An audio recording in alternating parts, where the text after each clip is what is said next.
In the last video, I showed you how to raise invoice in Usawa.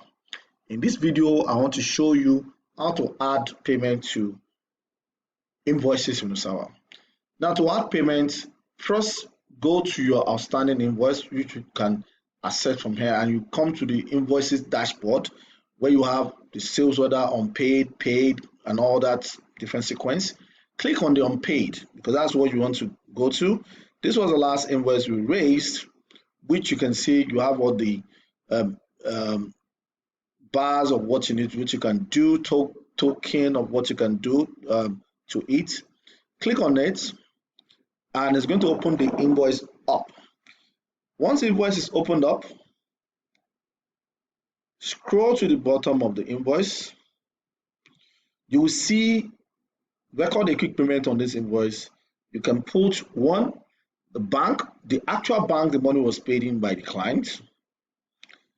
What was the payment method they did? Was it check? Was it card? Was it more internet banking? In this case, it was internet banking. Did they pay the total amount? For in this case, the customer only paid 15,000 out of the entire money. And then the date the payment was made, and then you submit. Once the submit is done, you see that Usawa has shown what was paid and what was outstanding on it. If you want to send a receipt of what was paid, click on the payment history tab,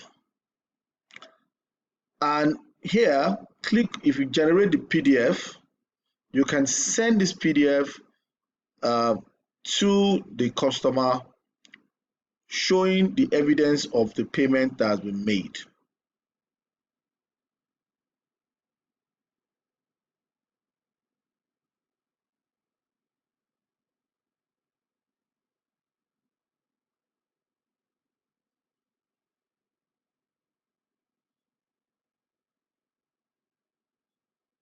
There you go, you can see the receipt.